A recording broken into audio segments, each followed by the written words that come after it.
I offer my respectful obeisances unto the lotus feet of Lord Chaitanya, because simply by offering a flower at his lotus feet, even the most ardent materialist becomes a devotee.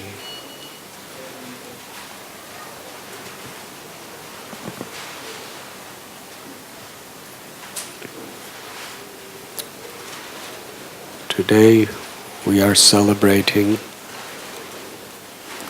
Pushabhishek, our annual flower festival.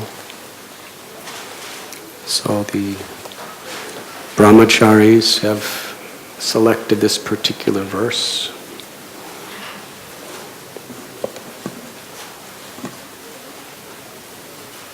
To give us a deeper sense of the profound form of meditation that you are all immersed in at this very moment.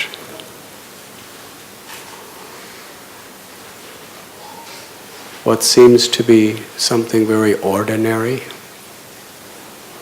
plucking flowers, the petals, anyone can do it.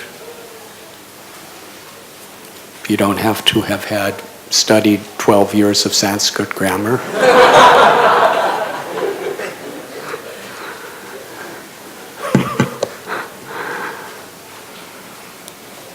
Male or female, Indian, Australian, American, Russian, African, educated or uneducated, from one caste or another. Everyone is united together. There's no high or low.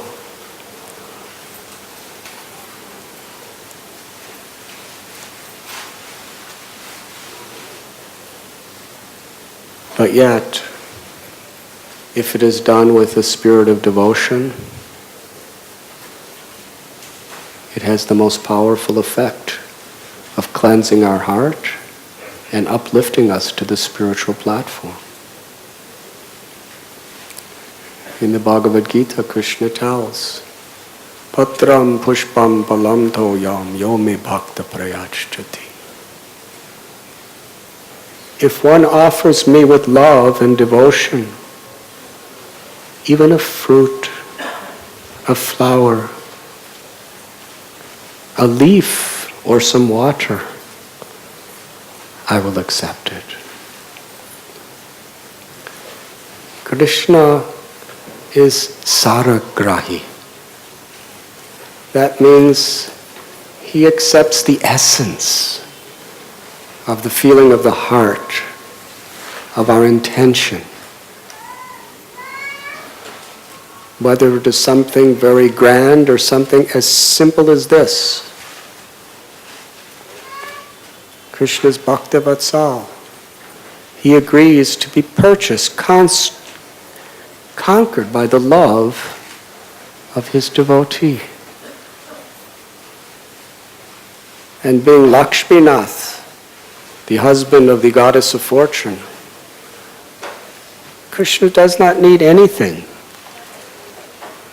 He is in no need of food. He's in no need of flower petals. He's in no need of any types of wealth or palaces or jewels. In fact, if these things are offered to him without proper humility and devotion, he will not even look in that direction. We'll begin with Mahabharata.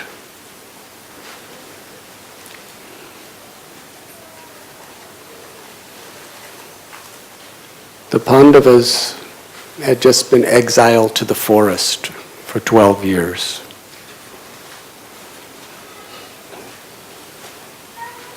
Despite so many attempts to humiliate them, to kill them, to increase their exile for another 12 years, by every type of unfair means, Duryodhana was not successful. The Pandavas returned and simply wanted what was theirs back.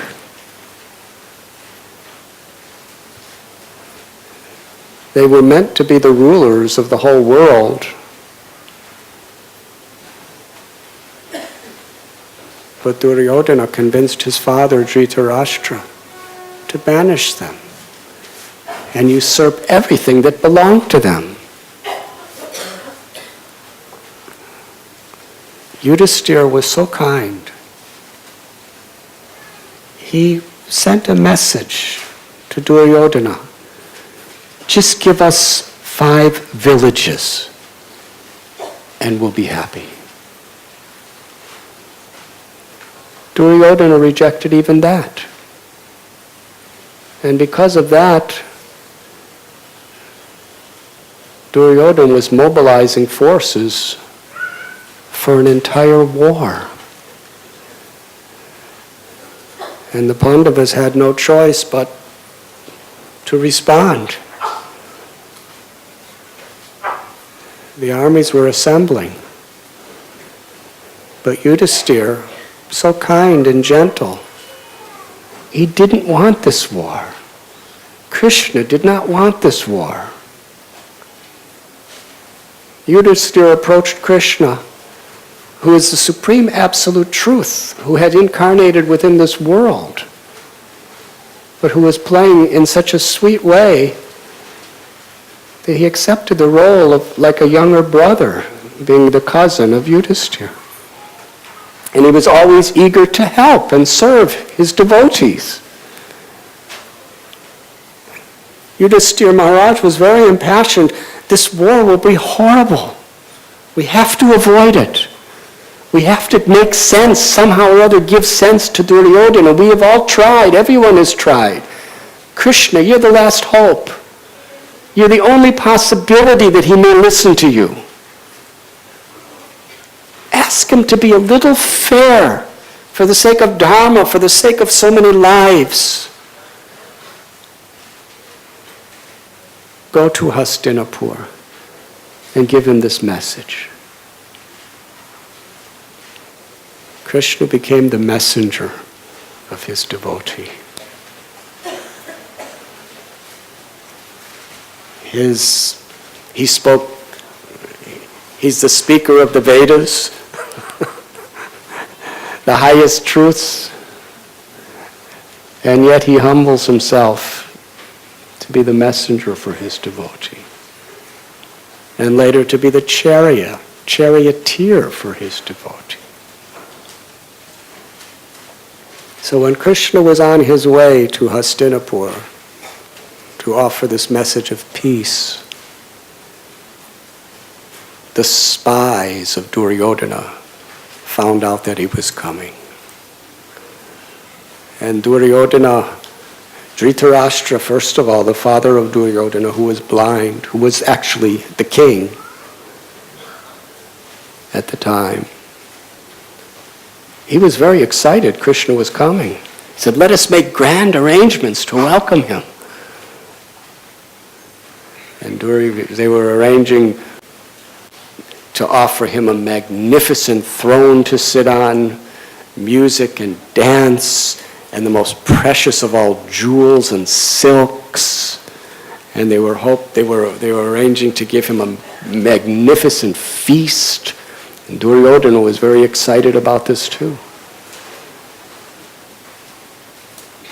When Vidura heard about it, he said, you cannot win over Krishna by your gifts. Their motivation is by giving him all these gifts, he would abandon the Pandavas and join their side. That was their motivation. They were trying to bribe God for their own selfish purposes. And just see how the mentality, the whole world is a mirror of your own consciousness. Because Duryodhana was so much thinking about himself and what he could gain, he was thinking everybody must be like that. Even God. Even Krishna. Everyone has their price. We'll give him such wonderful feast. We'll give him such loving hospitality. We'll give him the most beautiful jewels in the entire world. We'll give him everything. And he'll join our side. And then the Pandavas are finished without Krishna. Vidura said, Krishna doesn't need anything you say. He will be angry as fire if you try to bribe him like this.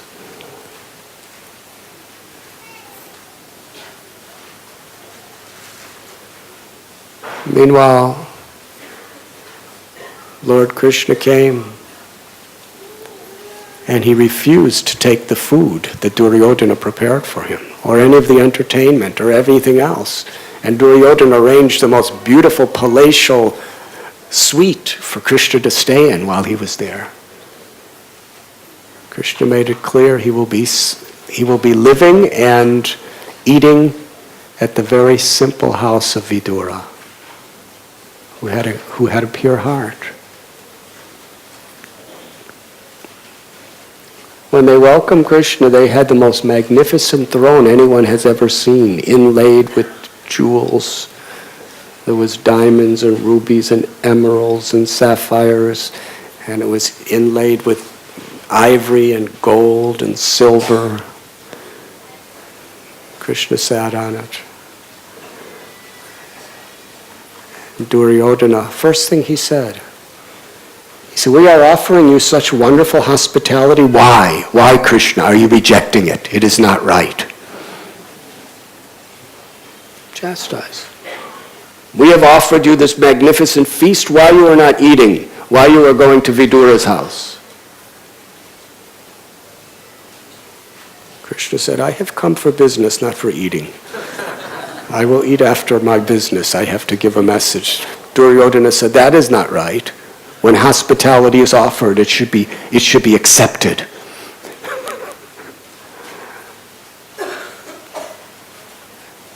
Krishna said, let me be honest with you.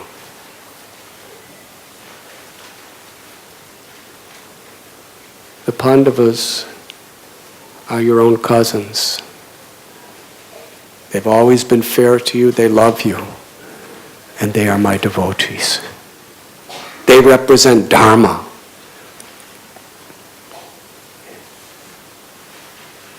And because you hate them, because you've cheated them, because you've tried to kill them, you are my enemy. I will not eat the food of my enemy. Now this is very interesting, because in Bhagavad Gita, Krishna tells that no one is my enemy. I am equal to all. I am not partial. Samoham sarva bhuteshu. Every living being. So why it appears that Krishna is partial to the Pandavas? Krishna gives everyone.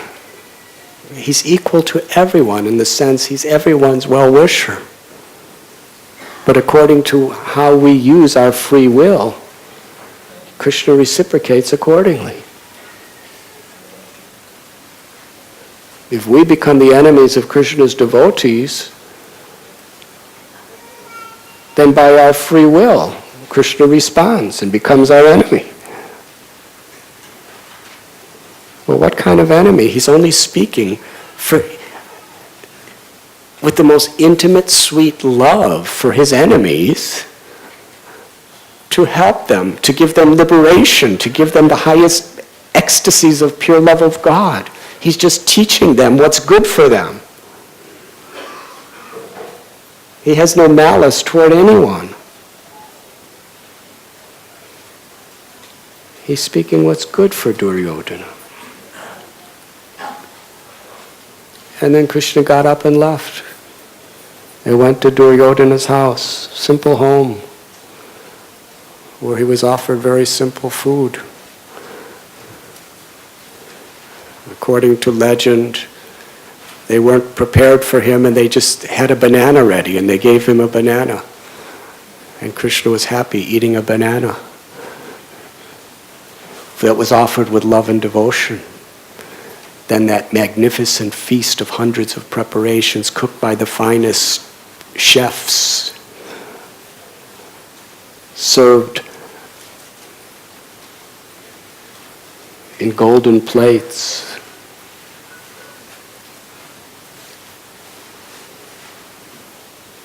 Krishna is only pleased by our devotion. Vidura told Krishna, please, you shouldn't have come to Hastinapur. They will not listen to you. They may insult you. They may do something very, very crazy. Don't go. Why are you going to speak to Duryodhana? Why are you going to see Dhritarashtra, who is under the control of his envious son? They will not listen. It will be futile. Krishna said, I know that when somebody is so envious, they can't hear good reason. But still, it is my duty to give everyone a chance. It is my duty to speak the truth, because still they have their free will. And let the world know that if there has to be the war, all the blame must be on Duryodhana, because Yudhisthira has tried everything humanly possible to stop this war, and so have I.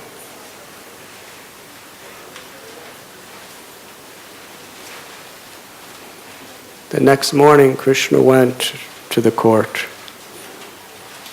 and all the greatest kings and rulers and princes were there. Dhritarashtra was sitting on his throne. Duryodhana had his magnificent throne, and they gave Krishna the most magnificent throne. Krishna looked at Dhritarashtra.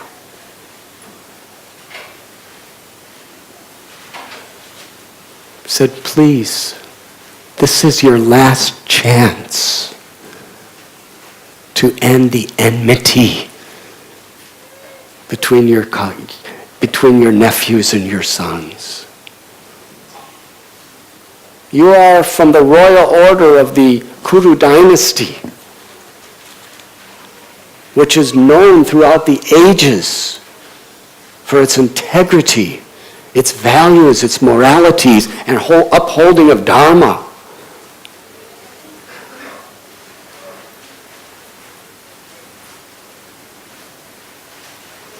If this war takes place, you will be the cause to disgrace the name of your land. You will have on one side of you Bhishma, Drona, Ashwatthama, Radheya, Dushasana. And on the other side of you, you will have Yudhisthira, Bhima, Arjuna, Nakula, Sahadev, Dristajumna. You will have everyone. I can tell you, and you know this in the core of your heart, that Yudhisthira Maharaj, he is so pure and selfless that he will be absolutely grateful to accept you as his king and to serve you and to lay down his life for you as the king.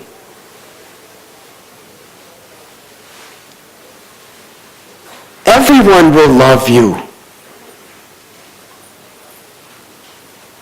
But if you don't,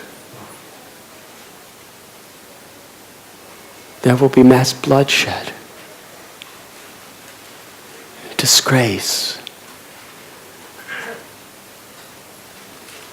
Do the right thing. It's all in your hands, Krishna told Dhritarashtra. Dhritarashtra was physically blind. He replied, Krishna, I know that everything you're saying is true.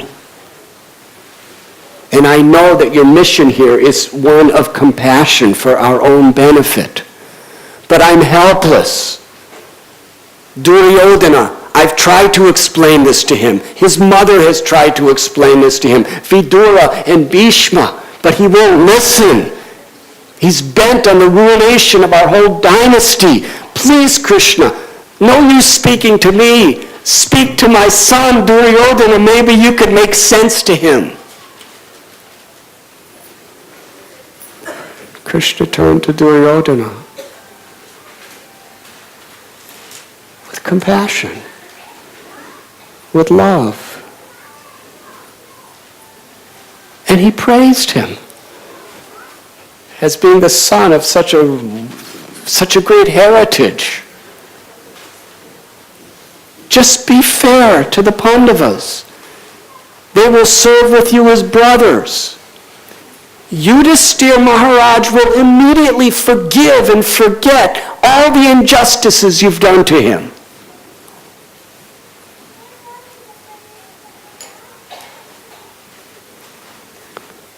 Just give them a little land.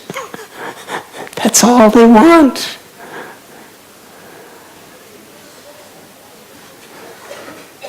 Duryodhana became furious, hearing the words of Krishna.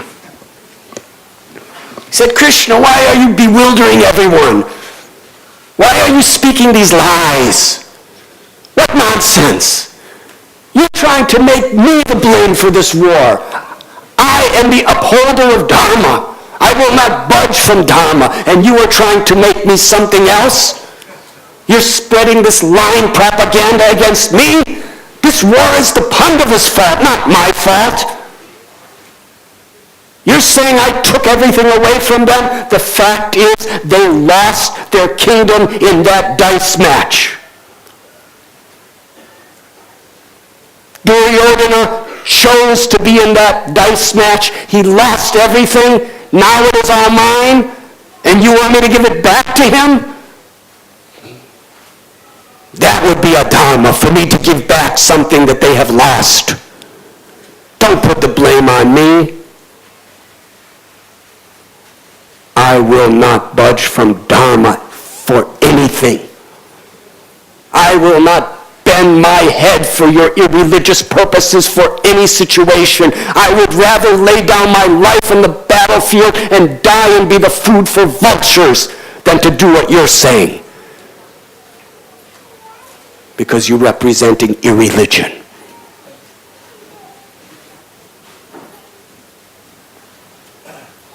Krishna was very displeased by Duryodhana's words. Duryodhana, you are speaking like a madman? You're talking about Dharma? You challenged Yudhisthira to that dice match knowing that as a Kshatriya he could not refuse a challenge. He had to do it. And you had Shakuni with loaded dice, who had the mystic power where there was no possibility for anything to happen but you to win. You cheated. And you talk about Dharma?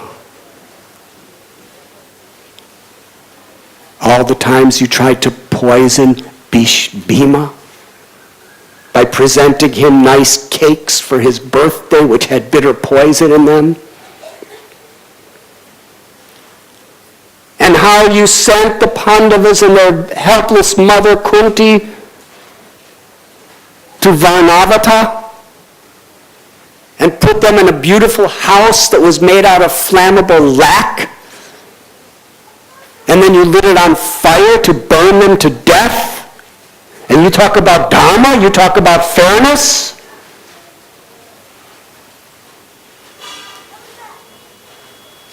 And you had Draupadi, their wife, dragged by the hair into an assembly. And you tried to, and with horrible, nasty, blasphemous words which cut her heart like razor blades, you tried to strip her naked and humiliate her. And while they were in the forest, all the lies you spread against them, and how you sent people to try to murder them, to kill them, and you're talking about Dharma? But still, Yudhisthira is willing to be your friend, to love you, to forget everything that's happened, to forgive you and work with you. Give him a little land.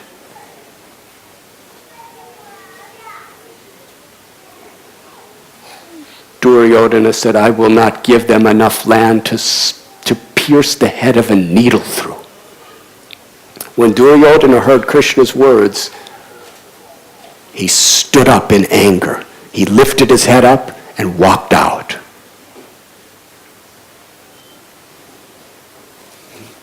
He said, I will not be insulted by these lies. And he, with his head up, in total arrogance, he walked right by Krishna and Bhishma and out of the assembly. And all of his brothers and all the kings who supported him, they all walked behind him. And practically the whole assembly room was emptied.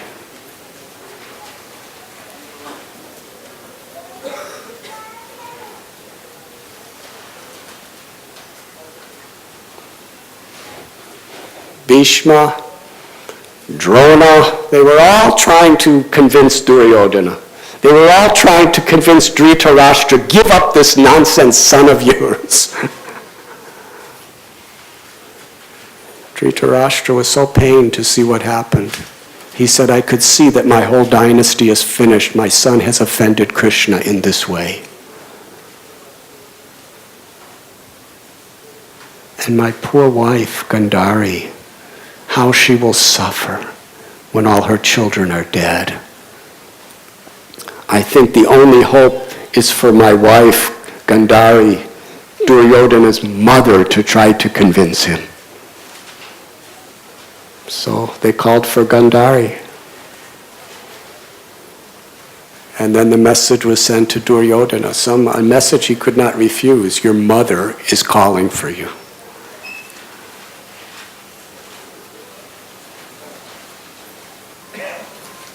Duryodhana returned.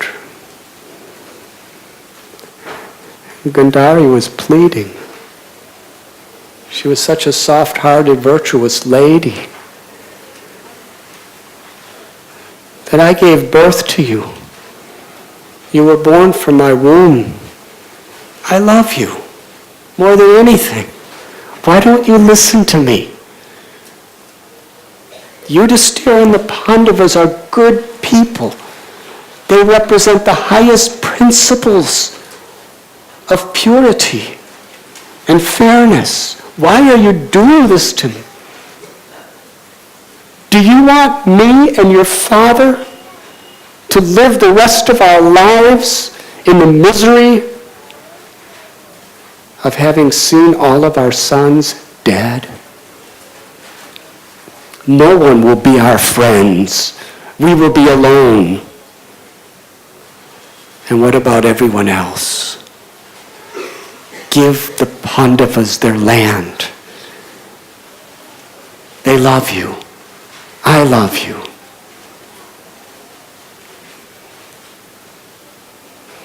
Bhishma was talking. Drona, everybody was trying to convince Duryodhana. And then Duryodhana and Dushasana began to speak right in front of Krishna and everyone. That Krishna, by his lying propaganda, he's turning everyone against us. He's turning our father and our mother and everyone. I know his plan. His plan is to convince everyone to make me a prisoner and hand me over to Maharaj Yudhisthira. But he will not gain the fulfillment of his wishes. Today, we will tie up Krishna with ropes and make him our prisoner. And then the Pandavas are finished and no one can do anything to us. This was their plan.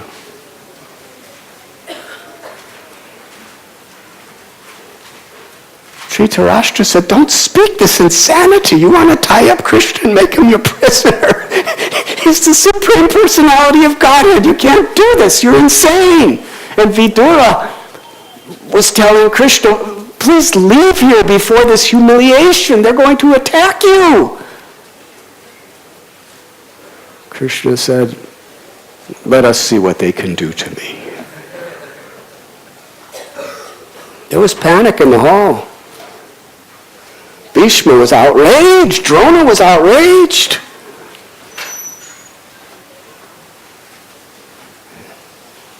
And little by little, not little by little, rapidly, more and more soldiers of Duryodhana entered into the assembly, all hell-bent on arresting Krishna, tying him up and put him in prison.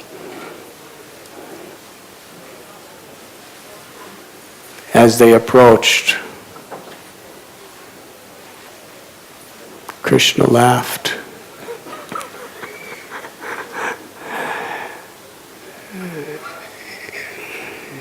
It was a laugh nobody ever heard of Krishna. They saw Krishna with angry eyes. They saw Krishna speak, but they never heard him laugh like this. It was a laugh of both sorrow and anger. Anger that Duryodhana was so envious. And he was going to cause so much death and suffering and sorrow. Because Krishna loved Duryodhana as he loves every living being. Aham bija prata pitai. Krishna is the father and mother of everyone. And as the soldiers came to arrest Krishna, Krishna manifested a form that began to shine like the sun. It grew in size. It had many arms. Within that form that covered all directions were the devatas and all the... It was the universal form, the Virat Rupa. It was a magnificent form.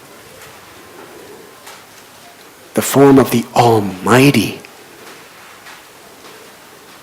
And although Dhritarashtra was born blind, by Krishna's grace, for the first time in his life, Dhritarashtra could see. He looked upon the universal form of Krishna, so absolutely beautiful, shining like the sun, with many hands holding many, many weapons. It was not only was it so sweet and beautiful, but it showed the unlimited power of God. Dhritarashtra, looking at this form, was in ecstasy. And he told Krishna, I have seen your form now. It's the only thing I ever want to see again. Now please close my eyes again and make me blind, for I never has to think about, I've known that I've never seen anything in my life, and I'll never see anything else in my life except you.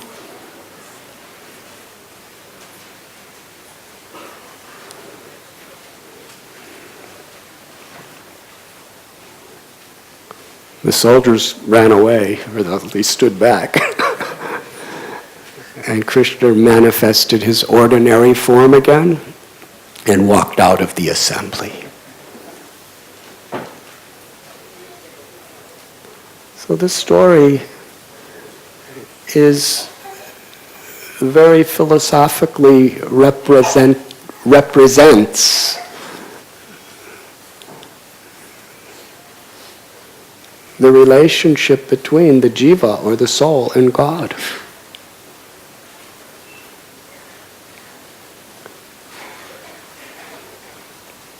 Yada yada hi dharmasya glanir bhavati bharata. Krishna tells in Gita, I come to this world. I descend again and again and again. In so many avatars, prophets, incarnations. For what reason? To give us the same message that Krishna gave Duryodhana, essentially. Don't misuse your independence. Just act in harmony with Dharma. Act in devotion.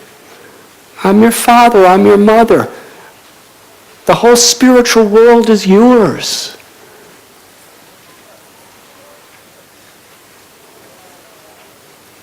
But still, because of our unwillingness to listen, the Lord still never gives up. He comes again and again and again and again and again to keep reminding us and warning us about the consequences of giving up our own inherited spiritual nature. So yes, although Duryodhana and Dhritarashtra were ruling as kings and they were offering Krishna the best, most opulent things in the entire kingdom, Krishna wouldn't even look at it. All he wants is our love. All he wants is for us to love each other. That's what he was saying. You are all brothers, sisters, cousins. I just want you to love each other. That will be my greatest happiness.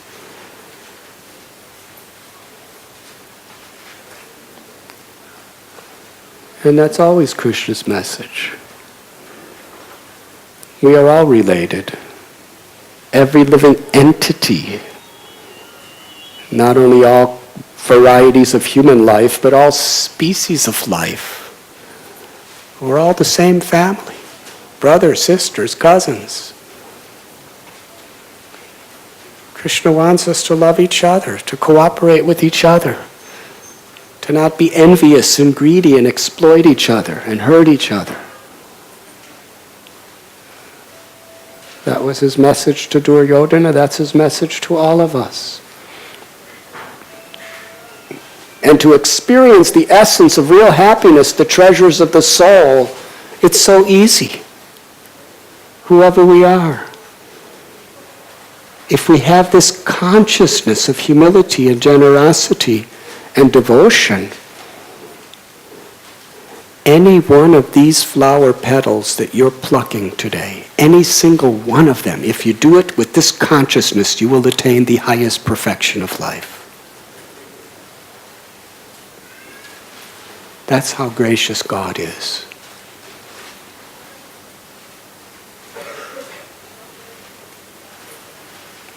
When you read in the Srimad Bhagavatam 8th canto about Gajendra, he was an elephant.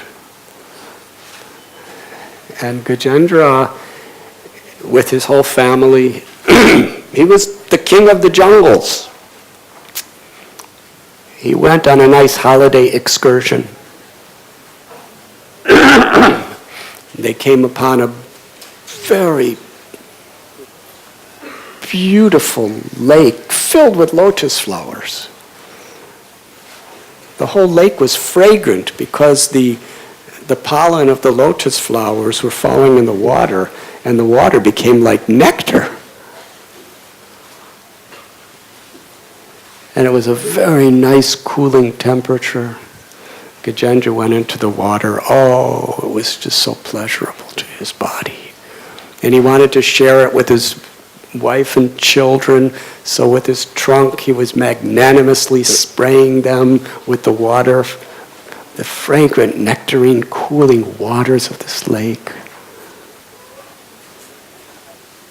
But the nature of this world is whoever you are, wherever you are, padam padam yad vipadam natesham. There could be dangers at every step. As he was at the peak of enjoying the nicest environment, suddenly a crocodile bit his leg. And there was a great battle between him and the crocodile. The crocodile was trying to pull him in the water. He was trying to pull the crocodile, and it was going back and forth for a long time. And he looked at his relatives. They couldn't help him. And all of his strength couldn't help him, because the crocodile, being in water, was stronger. It wasn't his place to be in water. So finally, when he was on the verge of death, he remembered his past life, where he was a king and he was a devotee. And he remembered he remembered the Supreme Lord. He forgot him his entire life as an elephant, but at this most critical juncture, the darkest moment of his life, he remembered the Lord. And with his trunk, he plucked a single lotus flower and raised it up toward the sky. And with tears of love and affection in his eyes, he offered a beautiful prayer. It was a prayer of surrender. He was not praying, Lord, save me from death. He was not praying, Lord, save me from pain. Through that flower, he was offering the Lord his heart and his life. Do anything you want with me. I am yours. And from that one gesture of just offering one little flower with love and devotion, the Supreme Lord incarnated. He descended from the spiritual world to the scene of that place and immediately rescued Gajendra. He cut the mouth of the crocodile off. And seeing that Gajendra really, all he wanted was the loving service of the Lord immediately sent him. First, he manifested Gajendra's original pure spiritual form from the spiritual world, his Siddhadeva. And then he sent him to Vaikuntha. Here is a person who wasted his whole life spiritually with no consciousness of God whatsoever. But in just a few seconds, he just offered a flower with genuine love and devotion. And within minutes, he was promoted to the spiritual world. Patram pushpam palam toyam.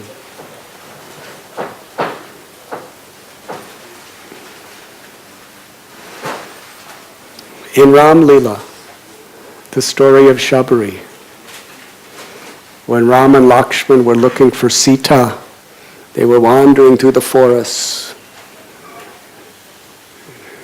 Kabanda, the least expected person to give good advice,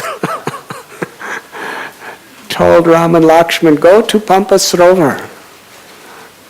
It's a beautiful lake.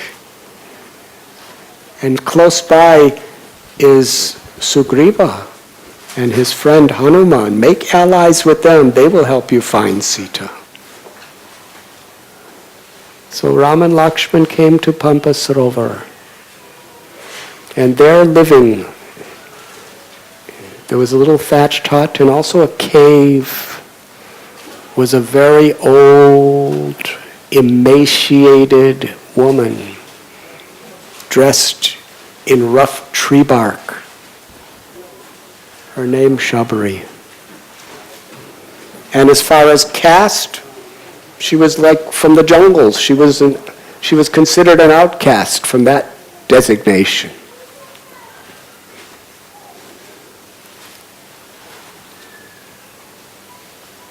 She was there waiting, year after year after year, for Ram to come.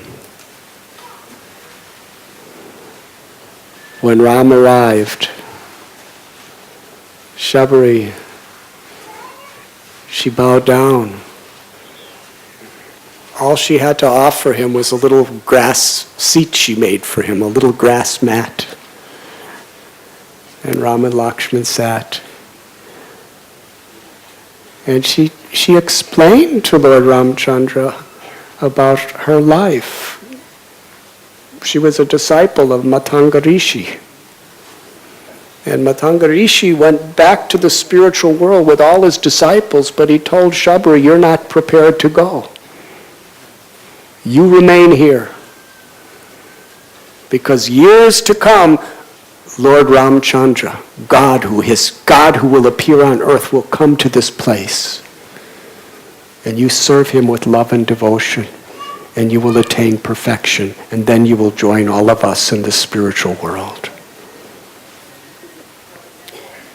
Shabari day and night was just waiting for Ram in separation. And when he came, She wanted to offer him the best she had. But what did she have? She was living in a jungle. There was a particular type of berry. It's a very small fruit that grew wild there. But the problem with that fruit is whether it was ripe or unripe, it looked exactly the same. Now, some people are very expert at knowing how to judge what is a ripe fruit and what isn't. My mother was very expert at that. When I was a little boy and she would go shopping, sometimes she would take me with her, and she would go to the fruits, and just by looking at them and touching them, she could tell exactly what state they were in. And I was so bored watching. If there's anything a little boy can't tolerate, it's watching their mother testing fruits in a grocery store. So I would usually run away.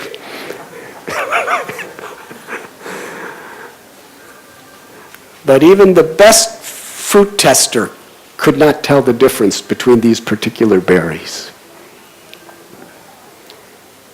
So Shabari, she's sitting on the ground in the jungle. Ram's on a little grass mat, and she's taking the fruit, and she's taking a slight little bite out of each berry and tasting. And if it was sweet, she would take it out of her mouth and give it to Ram. And if it was bitter, she would throw it off to the side. She would probably eat them later, I don't know. Now, according to the principles of making offerings to the Supreme Lord, this is extremely offensive. According to the Vedic scriptures, when we cook offerings to God, we should be in the mood that it's completely for His satisfaction. Unless we're specifically preparing it, we shouldn't even be looking at the food. We shouldn't be enjoying the smells, and we should definitely not taste it. The Lord should taste it first, and then we accept His remnants. But here, she's eating them and taking them out of mouth. But Lord Ram was unlimitedly happy. Because although she was very simple and uneducated in the rules and regulations of proper ritual, she was doing it with simple-hearted love and devotion. The Lord was happier eating the saliva decorated fruits of Shabari than even someone who, like Duryodhana, preparing nice gourmet feast. All the rules and all the regulations are simply meant for the purpose of developing this simple-hearted love and devotion that she already had. Ram ate the fruits, accepted her love, and then Ram told Shabari, now, you are mine. Go back to the spiritual world.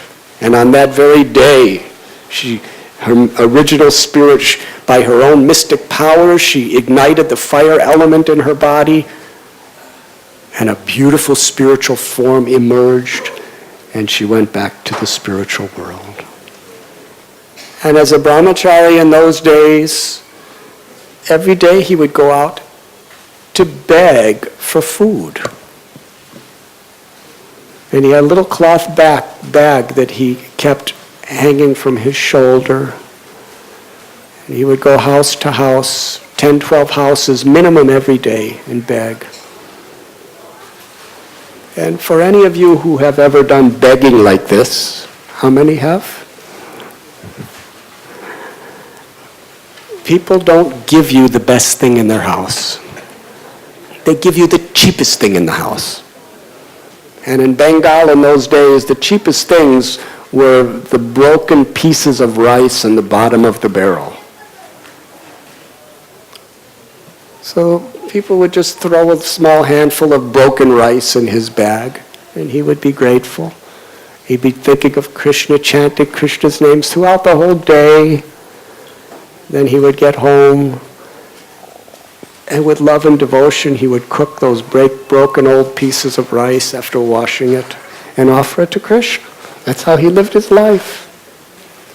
So one day when Lord Chaitanya, who was in the mood of a devotee, sometimes just to please his devotees, he would take the mood of Krishna and accept the worship of his devotees. And he was sitting on a throne. He was sitting on the altar, not a throne. He was sitting on the altar, offering benedictions to all of his devotees, and everyone was chanting in kirtan for his pleasure.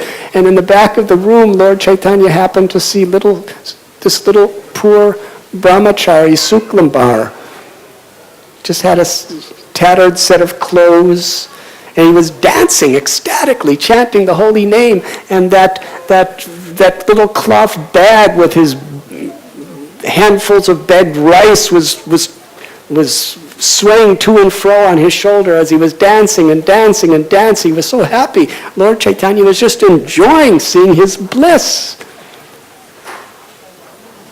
Just taking the name of God. The Lord called Suklambar, come, come. Suklambar came close.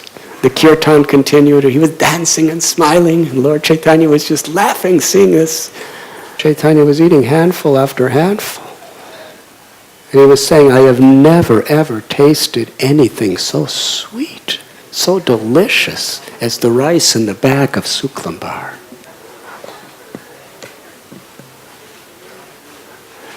And Suklambar said, my Lord, please, this is not fit for you.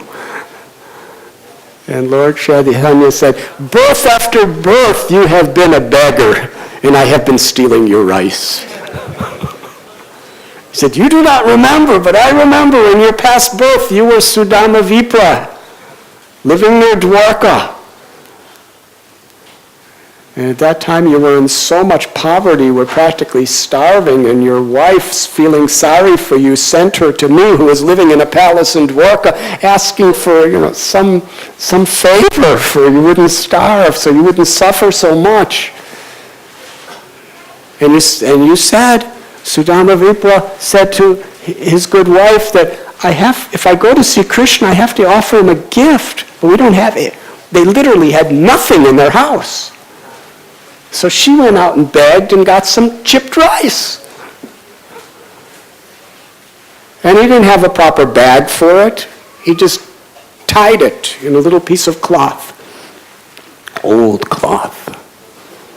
And he went to see Krishna in Dwarka. This poor Brahmin went through all these magnificent gates, and when he arrived, Krishna put him on his own bed. And Krishna washed Sudama's feet. Krishna worshipped him to show the world how the Lord worships those who love him.